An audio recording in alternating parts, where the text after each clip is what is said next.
Scott Fanton Museum. And here's our lovely garden. Go ahead, take pictures of the garden, Joe. Oh, the garden is beautiful. And we're standing here and we're watching them grow.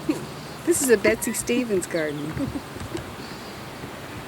know, like a Roger Stewart? Well, this is a Betsy Stevens. It's a mishmash of everything that was going to be thrown away after the spring. And here's Jill. No, Here's I've Jill, gotta go get a our measles assistant shot. director. Did you eat And lunch? she's going out for her measles shot. No, it's in the oven. We have a couple here. I guess I'll turn Drew loose on it. Well, Catherine and Drew's right here. Kathleen's here too. Okay. Yeah. Say hi to the camera. Hello to the camera. Should we let Drew do this? Scott Fanton is the best, most wonderful local historical museum ever. Should we let Drew do this? No. Good day, I'm Nancy Beck. I'm here at the Hi-Ho Welcome to the Fair exhibit at the Scott Fanton Museum. And with me I have Joan Lubis, who's the chair of this exhibit, who's going to tell us a little bit about how it was all conceived and what we have here today. Joan? Well, as most of you know, we had a 112-year-old fair in Danbury here, and it's gone, and there's now a big mall there. We all miss it.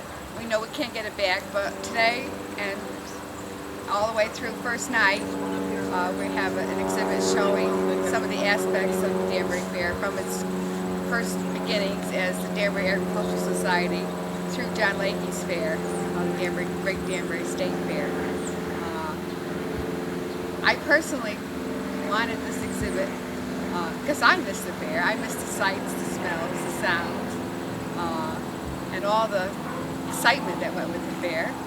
And How long will this exhibit be here, Joan? it will stay with regular museum hours, Wednesday through Sunday every week until January 1st. That's great. And right now we're standing in front of a replica of what was the Danbury JC's food booth at the fair, and there's a very interesting photo taken on the last day. Maybe you could tell us a couple more things that are inside of the exhibit. Well, we've tried to represent every aspect of the fair, and the main attraction inside is the center table, which was inside which was representative of the tables that were inside the big top at the fair. And we and the young lady was Wendy Valerie who did that, and she even did a seed picture, which was indicative of those displays, which were fruits and vegetables, flowers sometimes, and of course at the outer rim of the big top were sales of all kinds of things, kitchen gadgets and mops and brooms and combs, just all kinds of things. And we also are showing the early fair with some text, as well as John Leahy's fair with text about John Leahy and his life, and also Mr. Jarvis, who was his right-hand man. And we'll get into pictures of food and an exhibit about the Dutch village and the New England. We also have a one-room schoolhouse, which was in New England Village, and where Marjorie Shepherd started the Children's Art Show, which we host every year for the Danbury school systems. The Children's Art Show still continues on today. And some of the other aspects were farming. We have a small case with farming equipment and showing that aspect. And we also have a film that was done by CBS 2 years before the fair ended. And it's 8 minutes in our Goldtown Theater. It runs from the Grand Central Station to the fairgrounds. It traces from the fairgrounds, and it shows some of the film from the fair. We have many pictures and lots of text, lots of statues that we have borrowed from all over, in Danbury, out of town. Anybody that we could find that would allow us to borrow things. We got different pieces. It sounds very interesting, and many people here are going to be able to recapture their childhood memories, which they love dearly. And we all look forward to seeing it and wish you much success with the exhibit. Thank you very much, Joan. Thank you so much. Good luck.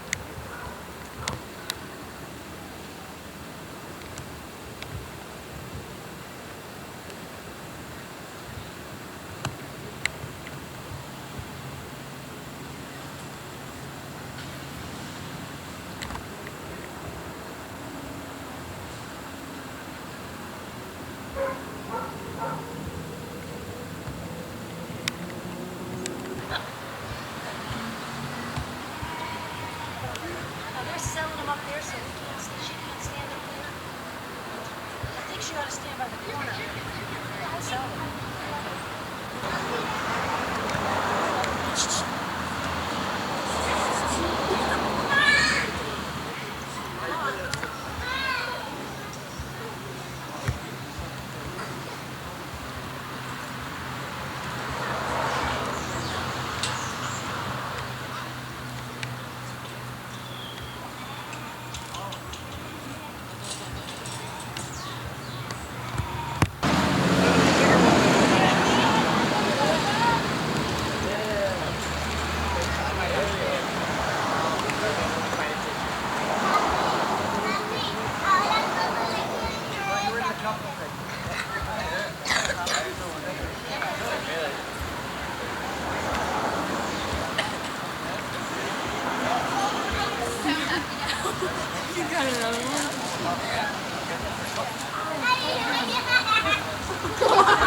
I'll catch you before the day's out.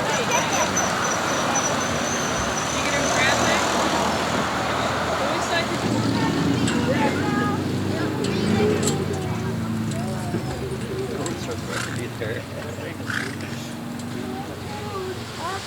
I wonder by nighttime if they'll still be hungry. Are they? No, no. They're going to keep over here.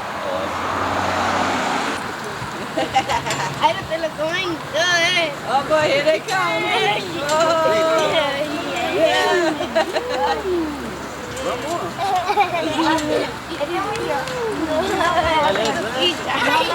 No se lo da la babá, yo se lo vamos a Jive.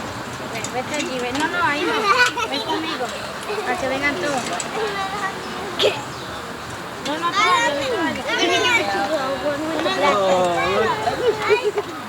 Qué smart, ¿eh? Espérate. Dale la mano. Dásela así que no te hace nada.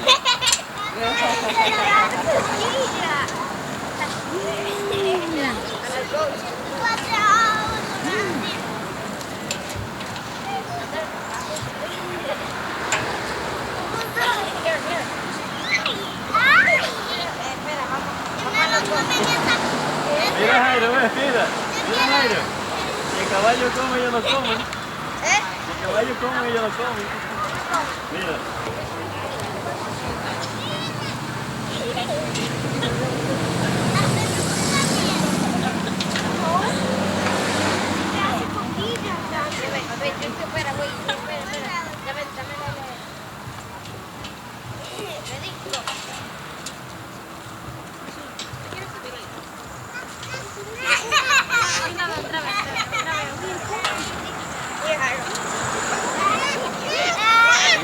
Un chivo.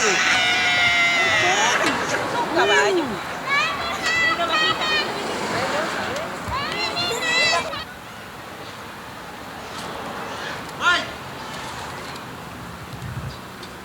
Right now, we're going to get a neat perspective of the Danbury Fair from a native Danburian, Walter Dunlap from Pleasantville Road. And Mr. Dunlap, why don't you tell Road? There's too many villas. Okay. Take two, Nancy.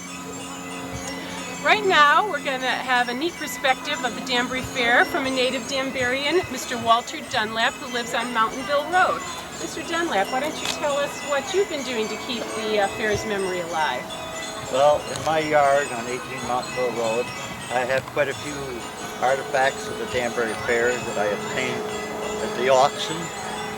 And every year at Fair Week, I put stuff out on the front lawn, and the different people that buy, they see it, they stop, they take pictures, and talk over the Danbury Fair.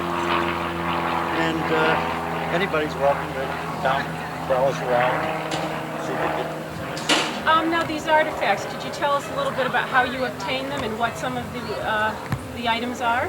Yes, they had an auction, and they a whole week of auctions, and I was there every single day, and I obtained a running Mustang, a Victorian lady, a rearing horse, several pennants, flags. In fact, I have the one of the flags that come off of the big top on top of my merry-go-round out in my backyard. And I also have quite a few pictures of the fair and some different stuff, and then I've fixed it up more or less fair style. Well, that's great. I wanted to ask you about your shirt here. You're remembering the fair? Oh yes, yes. I obtained that the last day of the fair, and it's been quite a memento. And how long had you been going to the fair? Oh, as long as I can remember. When I was a child, we used to go to the fair by train. We would go over with a steam engine, and then there was an engine on either end of the train, and we'd get off and it goes back the other way. So years and years, all my life really. Yes, it's been going. I was here a very long time. Could you allow our audience to see what the back of your shirt says? Gone but not forgotten. Yes, we agree here today. Mr. Dunlap, thank you very much, and thank you for allowing the public view to still remember the fair.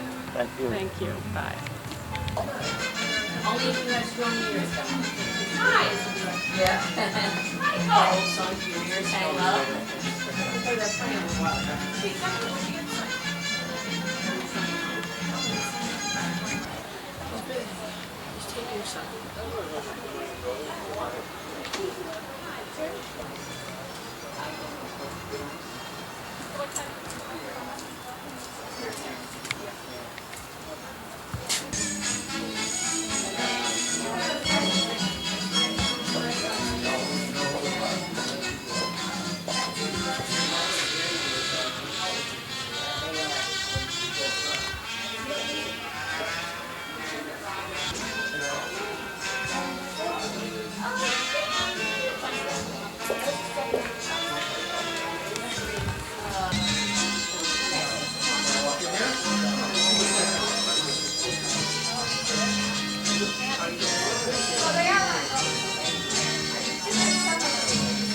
What I didn't get in there, Kathleen, our assistant director, did all the research.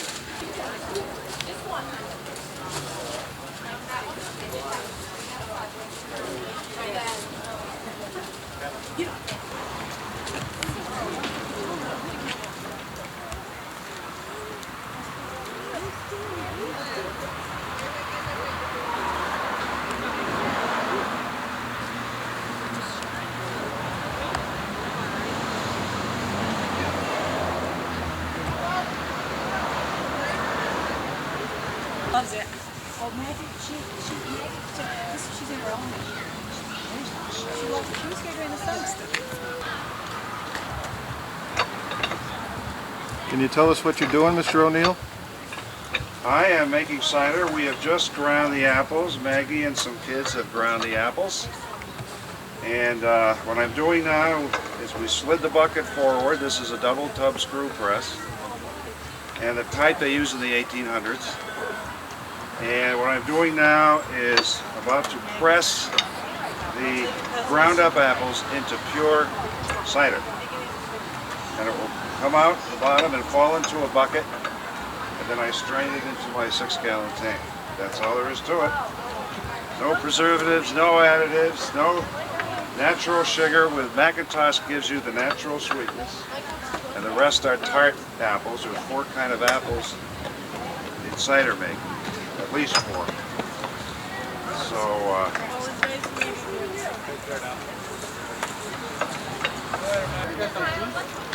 I need to talk to you.